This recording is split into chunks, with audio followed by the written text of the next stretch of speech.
सुशांत सिंह राजपूत, जिनका जन्म हुआ था 21 जनवरी 1982 और जिनकी मृत्यु हुई 14 जून 2020।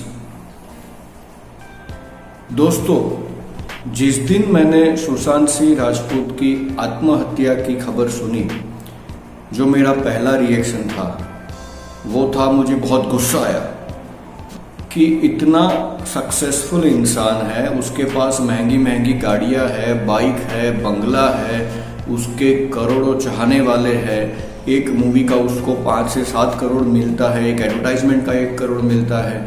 उसके पास ऐसी क्या वजह रही होगी कि उसने सुसाइड किया? और क्योंकि वो पब्लिक फिगर है, लोग उसको फॉलो करते हैं, लोग उसके बारे में मतलब देखना सुनना पसंद करते हैं, उनके चाहने वाले करोड़ों में है। तो मुझे पहले तो बहुत गुस्सा आया कि यार 34 साल का लड़का आत्महत्या क्यों कर ली। फिर मैंने इसके बारे में सोचा कि कुछ तो वजह रही होगी कि इतना टैलेंटेड था।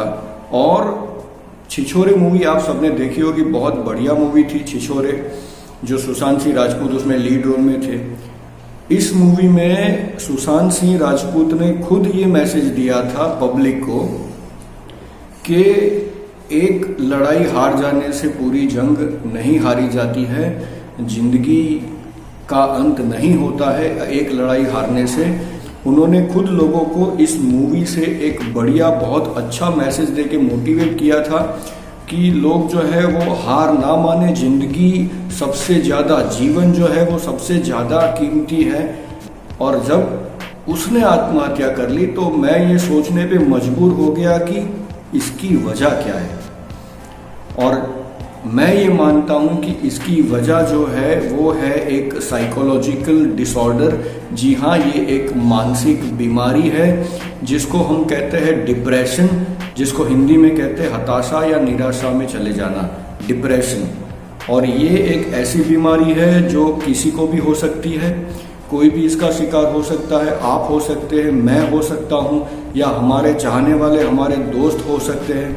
तो आज का जो वीडियो है उसमें हम बात करेंगे कि डिप्रेशन अगर किसी को है या हमें है तो कैसे पता लगाएं।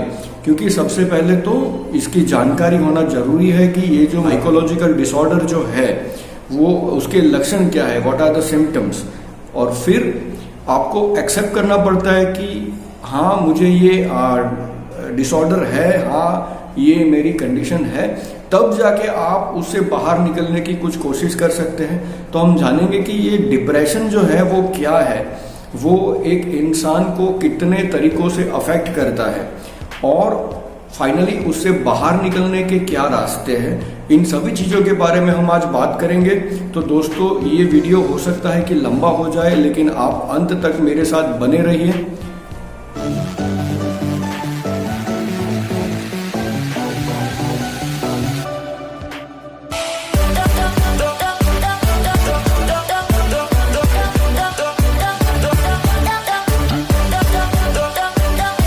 तो दोस्तों, आज हम बात करेंगे डिप्रेशन के बारे में।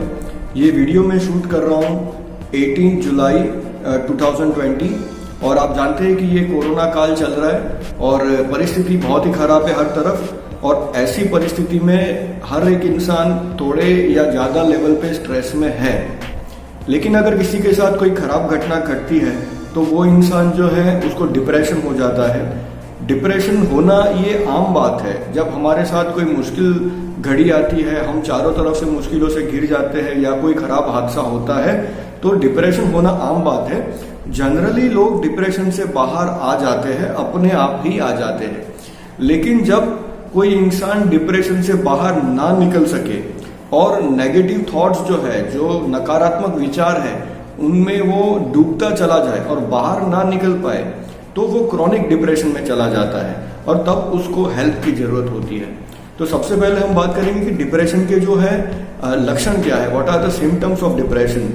तो सबसे पहला जो सिम्टम है वो है कि इंसान को हमेशा नेगेटिव ख्याल आते हैं, वो हमेशा नकारात्मक सोचने लगता है, जैसे कि मेरे साथ सब खराब ही होता रहता है और जो भी हो रहा है उसमें मेरा कसूर है, और मैं हर तरफ से मुश्किलों से घिरा हुआ हूँ, मेरे जीवन का कोई मतलब नहीं रह गया है। ऐसे विचार, नेगेटिव थॉट्स जो है वो उसके दिमाग में कंटिन्यूसली चलते रहते हैं। दूसरा सिम्टम यह है कि वो हमेशा दुख और अनहैप्पीनेस, सैडनेस फील करता है। पूरा टाइम जो है वो दुखी रहता है, इसमें से वो बाहर नहीं आ पाता। तब भी जब कोई अच्छी घटना घटती है, जैसे कि कोई त्योहार आता है या कोई पार्टी फंक्शन है, कोई अच्छी न्यूज़ मिलती है जिसमें आमतौर पे उसको खुशी होनी चाहिए, लेकिन वो फिर भी दुखी रहता है। ऐसी चीजें हैं जो वो पहले करता था जिससे उसको खुशी मिलती थी, वो काम करना उसने बंद कर दिया है। तो ये कुछ लक्षण है, बहुत सारे लक्षण हैं जिसको हम बात करेंगे जब मैं आपको भी समझाने जा रहा हूं कि एक्चुअली डिप्रेशन जो है वो एक इंसान को कितनी तरह से अफेक्ट करता है। तो डिप्रेशन जो है वो इंसान को 4 तरीके से अफेक्ट करता है। उसमें सबसे पहला है इंसान के थॉट्स, यानी कि विचार। सबसे पहला अटैक डिप्रेशन जो करता है वो इंसान के थॉट्स पे करता है, विचार। अब इंसान को हमेशा नेगेटिव थॉट आने लगते हैं, उसकी वजह से उसका इफेक्ट जो डायरेक्टली होता है वो है इंसान की फीलिंग्स पे। इंसान जो फील करता है उसके ऊपर डिप्रेशन का असर होता है। नंबर 3 जो है, क्योंकि अब इंसान को विचार भी नेगेटिव आ रहे हैं और उसको फीलिंग भी उसका जो है अनहैप्पी, सैड वाला फीलिंग है, तो उसकी वजह से उसके बिहेवियर में फर्क आता है। तो तीसरी चीज जो है जहाँ पे हमको डिप्रेशन इफेक्ट करता है वो है हमारा बिहेवियर। और चौथी चीज जो है, नेगेटिव विचार हो गए, फीलिंग्स और बिहेवियर, इन सब की असर सिर्फ हमारे साइकोलॉजिकल एस्पेक्ट पे नहीं रहती, अब वो हमारे बॉडी को फिजिकली अफेक्ट करने लगता है।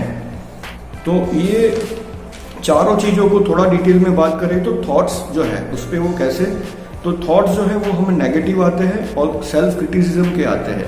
सेल्फ क्रिटिसिज्म, जैसे कि मैं कुछ एग्जांपल देता हूं कि मैं कुछ काम का नहीं, ये मेरी गलती है, जो भी खराब हो रहा है वो सब मेरी गलती है, मैं एक जीवन में हारा हुआ इंसान हूं, मेरे साथ कुछ भी अच्छा नहीं हो रहा है, मैं कोई भी काम ठीक से नहीं कर पा रहा हूं, अगर मैं नहीं होता तो अच्छा होता।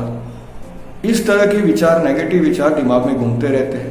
ये उसका डिप्रेशन का पहला अटैक है जो होता है हमारे थॉट्स पे। दूसरा जो अफेक्ट होता है हमारा वो है फीलिंग्स पे। डिप्रेशन का सेकंड जो है इम्पैक्ट वो फीलिंग पे होता है। कैसी फीलिंग होती है, तो हमें अकेलापन महसूस होता है, जबकि हमारे साथ हमारे फैमिली मेंबर, दोस्त होते हैं, फिर भी हमें अकेला महसूस होता है। हम जल्दी चिढ़ जाते हैं, छोटी छोटी बातों पे हम चिढ़ जाते हैं, दुखी रहते हैं, हमारे दुख वाली फीलिंग जो है वो जाती नहीं है। और डिसीजन लेने में अभी हमारी जो कैपेबिलिटी है वो बहुत कम हो जाती है। पहले हम डिसीजन जल्दी लेते थे, अब ये होता है कि नॉर्मल डिसीजन लेना होता है फिर भी हम नहीं ले पाते, हम बहुत कंफ्यूज स्टेट में रहते हैं। और गिल्टी वाली फीलिंग होती है, जैसे कुछ भी खराब हुआ तो लगता है कि ये मेरी गलती है। तो ये हो गया फीलिंग पे। थर्ड जो इम्पैक्ट होता है डिप्रेशन का वो होता है हमारे बिहेवियर पे। इंसान का बिहेवियर कैसे चेंज होता है, तो जनरली बिहेवियर जो है इनएक्टिव हो जाता है। पहले इंसान जितना ही एक्टिव था उतना ही अब ये इनएक्टिव हो जाता है। कैसे, तो पहले इंसान को जो चीज करने में मजा आता था वो एक्टिविटी करता था, लेकिन अब वो ऐसी एक्टिविटी करना बंद कर देता है। रोज बरोज के जो काम है, जो उसकी रिस्पॉन्सिबिलिटी है, जो उसको करनी है, जैसे नौकरी करनी है, कोई हाउसवाइफ है तो उसको घर का काम करना है, मतलब जो उसकी जिम्मेदारी है उससे भी वो उसको मुश्किल होती है। अपनी रोज की जिम्मेदारी वाले काम करने में, उनको निभाने में भी उनको मुश्किल का एहसास होता है। और ऐसे इंसान जो है वो जनरली अल्कोहल या ड्रग्स के यूज की तरफ चल पड़ते हैं। वो लोग ड्रग्स और अल्कोहल का यूज करना शुरू कर देते हैं। सोशल फंक्शंस और पार्टीज वगैरह को ये लोग अवॉइड करना शुरू कर देते हैं। कोई बुलाता है नहीं जाते हैं, दोस्तों से मिलना है नहीं जाते हैं। चौथा जो है इसका इफेक्ट पड़ता है बॉडी पे। बॉडी पे कैसे इफेक्ट पड़ता है, तो इंसान को अंदर से बीमार महसूस होता है, इंसान को थकावट महसूस होती है। कुछ लोगों को सर दर्द भी होता है, body pain, muscle pain, back pain भी होता है। कुछ लोगों में पेट की तकलीफ भी देखी गई है। ये जो सिम्टम्स है वो डिपेंड करते हैं इंसान पे, पर्सन टू पर्सन डिफर करते हैं। और एक कॉमन सिम्टम है कि नींद अच्छे से पूरी नहीं होती, नींद अच्छे से नहीं आती, या तो रात में जल्दी नींद नहीं आती या सुबह बहुत जल्दी नींद खुल जाती है। और भूख के ऊपर भी इसका असर होता है। कुछ लोगों को भूख बिल्कुल कम हो जाती है, वो खाना नहीं खा पाते। जबकि कुछ लोगों की इस हालत में भूख बढ़ जाती है और वो पूरा दिन खाते रहते हैं। तो ये कुछ इफेक्ट्स है जो बॉडी पे। अब हम समझ गए कि ये कैसे अफेक्ट करता है। देखिए 4 चीज़ों पे अफेक्ट करता है और ये 4 चीज़ें जो है वो एक साइकिल बना देती है। साइकिल कैसे बनती है कि इसका प्राइमरी इम्पैक्ट हुआ हमारे थॉट्स पे, थॉट्स की वजह से इसका इम्पैक्ट हुआ हमारी फीलिंग पे, फीलिंग की वजह से क्या हुआ कि हमारा जो है बिहेवियर चेंज हो गया और बिहेवियर चेंज की वजह से अब जो है हमारे बॉडी के ऊपर इसका असर दिखने लगा है। अब क्या होता है कि बॉडी में इफेक्ट है, बिहेवियर हमारा इनएक्टिव हो गया है, हमको थकान महसूस होती है, बीमार रहने लगे हैं। तो इसकी वजह से जो हमारे विचार थे जो पहले नेगेटिव थे वो अब और ज्यादा नेगेटिव हो जाते हैं, और नेगेटिव विचार और खराब फीलिंग और खराब फीलिंग और खराब बिहेवियर और खराब बिहेवियर और ज्यादा इम्पैक्ट होगा हमारे बॉडी पे। तो ये साइकिल जो है वो अब इंसान इसके अंदर फंस गया है, इससे बाहर नहीं निकल पा रहा है और इसकी वजह से उसको यहाँ तक की सोच आ सकती है कि वो अब अपने आप को नुकसान पहुंचाने के बारे में सोच सकता है और ऐसा इंसान जो है वो कोई गलत स्टेप भी ले सकता है। तो हमने समझ लिया है दोस्तों कि डिप्रेशन इंसान के ऊपर कैसे अफेक्ट करता है। अब जो है इंपॉर्टेंट पार्ट है वीडियो, मैं जानता हूं कि लंबा हो गया है लेकिन मैं इसको एक ही वीडियो में खत्म करना चाहता था। तो जो सबसे इंपॉर्टेंट पार्ट है कि क्या इससे बचा जा सकता है और कैसे। तो जी हाँ, इससे बिल्कुल बच सकते हैं और इसके मतलब 2 तरीके हैं। पहला तरीका जो है वो मतलब दोनों की जरूरत पड़ती है एक साथ में। पहला तरीका जो है वो है आपको क्लिनिकल साइकाइट्रिस्ट से मिलना चाहिए, उसे कंसल्ट करना चाहिए क्योंकि इसके दवाई से भी फर्क पड़ता है। होता क्या है कि हमारा दिमाग जो है वो कुछ केमिकल्स रिलीज करता है, सेरोटोनिन है, डोपामाइन है, ये कुछ ऐसे केमिकल्स है जिसका हैप्पीनेस की फीलिंग के साथ सीधा कनेक्शन है। अब ये केमिकल का लेवल इम्बैलेंस हो जाता है डिप्रेशन की वजह से। जो दवाई हमको डॉक्टर लिख के देंगे, जो क्लिनिकल साइकाइट्रिस्ट है, साइकोलॉजिस्ट है, वो दवाई से हमारा ये केमिकल का जो इम्बैलेंस है वो वापस से ठीक हो जाता है। केमिकल जो है वो ब्रेन रिलीज करने लगता है। उससे क्या होता है कि हमको हैप्पीनेस वाली फीलिंग आने लगती है ना। तो ये एक है, इसकी जरूरत पड़ती है। लेकिन जब तक आप अपने आप की मदद नहीं करोगे डिप्रेशन से बाहर आने में, और कोई आपकी मदद नहीं कर सकता, दवाई भी आपकी मदद नहीं कर सकती, साइकोलॉजिस्ट भी नहीं कर सकता। तो इसमें जो सबसे कारगर तरीका है, डिप्रेशन के एक्चुअली बहुत सारे टाइप होते हैं, डिप्रेशन की अलग अलग वजह होती है, उसकी वजह और उसके प्रकार को ध्यान में रख के फिर उसका काउंसलिंग किया जाता है। लेकिन मैं आपको उस तरीके के बारे में बताने जा रहा हूं जो जनरली कारगर है, जो हर डिप्रेशन के मरीज के ऊपर काम करता है। और ये जो तरीका है उसको कहते हैं cognitive behaviour therapy. Cognitive behaviour therapy.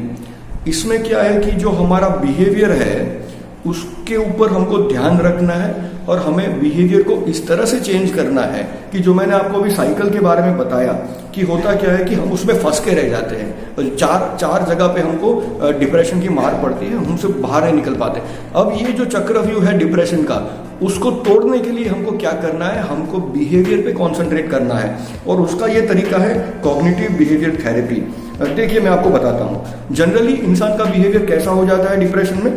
तो ये जो है लोगों से दूर रहता है और जो चीज करने में उसको मजा आता था वो काम वो नहीं करता है अब, और सोशल मीटिंग्स को वो अवॉइड करता है, अल्कोहल या ड्रग्स लेने लगता है। अब कॉग्निटिव बिहेवियर में क्या करना है कि हमको इसको उल्टा करना है। हालांकि हमको मन नहीं होगा क्योंकि हम डिप्रेशन में, हमारा फीलिंग्स, हम अंदर से सैड फील कर रहे, कुछ करने का काम नहीं कर रहा, नेगेटिव विचार मन में भरे हुए। लेकिन हमको क्या करना है, हमें हमारा बिहेवियर चेंज करना है। क्या कर सकते हैं? सबसे पहली बात कि आप अपने दोस्तों से मिले, जिनसे मिलने पे आपको अच्छा लगता है उनसे आप मिले। आपका मन नहीं करेगा लेकिन आपको जाकर उनसे मिलना है, फोन पे बात करनी है। आपके रिलेटिव्स जो है उनके साथ बात करें, आप अंदर से जो फील कर रहे हैं वो उनको बताएं। इससे आपको बहुत राहत होगी। और आप जानते हैं कि आपके दोस्त के साथ रहने से, उससे बात करने से, उसके साथ वक्त बिताने से आपका मूड में फर्क आता है। तो आपको मन नहीं करेगा लेकिन आपको ये करना है, ठीक है। दूसरा आपको क्या करना है कि आपने वो सारी एक्टिविटी बंद कर दी होगी अब तक जो करने से आपको पहले मजा आता था, जैसे क्रिकेट खेलना है या अपने दोस्तों के साथ कोई और गेम खेलते हैं या मोबाइल पे गेम खेलते हैं या बाहर घूमने जाते हैं, टहलने जाते हैं, पार्क में जाते हैं। ऐसी कुछ भी चीजें हो सकती है जो मतलब डिपेंड करता है ना पर्सन टू पर्सन, वो आपने बंद कर दी है, उसको आपको शुरू करना है। सीधी सीधी बात है, जैसे आप ये एक्टिविटी करोगे आपको अंदर से अच्छी फीलिंग होगी, आपका ब्रेन रिएक्ट करेगा, वो सारे केमिकल रिलीज करेगा जिससे आपको अच्छा महसूस होगा। तो अब हम साइकिल को उल्टा कर रहे हैं। हम क्या कर रहे हैं कि बिहेवियर को इस तरह से चेंज कर रहे हैं जिससे हमारी फीलिंग बेहतर होगी। हम अच्छा फील करेंगे तो नेगेटिव विचार अपने आप खराब हो जाएंगे, कम हो जाएंगे, है ना। और नेगेटिव विचार कम हो जाने से अब क्या होगा, धीरे धीरे आपकी बॉडी पे भी उसका अफेक्ट होगा। आप समझ रहे जो मैं कह रहा हूं। तो हमको क्या करना है कि हमारा बिहेवियर जो है, जो डिप्रेशन की वजह से खराब हो गया था, उसको हमको रिवर्स करना है। हमको आइडेंटिफाई करना है कि कौन कौन सी ऐसी एक्टिविटी है जिसको करने से हमको अच्छा फील होगा। मन नहीं करेगा लेकिन आप वो एक्टिविटी करो, उसकी वजह से पूरा साइकिल जो है वो रिवर्स में जाएगा। आप इस चक्रव्यूह से बाहर आ जाओगे। धीरे धीरे टाइम लगेगा लेकिन आप इससे बाहर निकल सकते हो, आप कर सकते हो। और ये जानकारी जो है वो बाकी लोगों तक भी आपको फैलानी है। तो दोस्तों, साइकोलॉजी में इंटरेस्ट होने की वजह से मैंने साइकोलॉजी में थोड़ा ज़्यादा स्टडी किया और मैंने एक इंटरनेशनल यूनिवर्सिटी से साइकोलॉजिकल फर्स्ट एड थेरेपी का सर्टिफिकेट भी लिया है, जो मैं आपके साथ अभी शेयर करूंगा। तो इसके आधार पे और कुछ और स्टडी के आधार पे मैंने ये वीडियो बनाया है। आपको ये करना है कि ये वीडियो जो है उसको बाकी लोगों तक फैलाना है, इसको शेयर करना है। आपको अच्छा लगे तो लाइक भी कीजिएगा, सब्सक्राइब भी कीजिएगा। मैं और भी बहुत अच्छे अच्छे वीडियोस बनाता हूँ। आप अगर मेरी चैनल पे जाओगे तो आप देखोगे कि वहाँ पे कुछ वीडियोस है जो आपको पसंद आएंगे। तो दोस्तों, यहाँ पे मैं इस वीडियो को एंड कर रहा हूँ। आखिर में इतना ही कहूँगा कि हमें लड़ना है, हमें हारना नहीं है। हम हार नहीं मानेंगे, हम लड़ेंगे। We are fighters, we will never back down. तो ठीक है दोस्तों, अगले वीडियो में मिलेंगे। चाओ।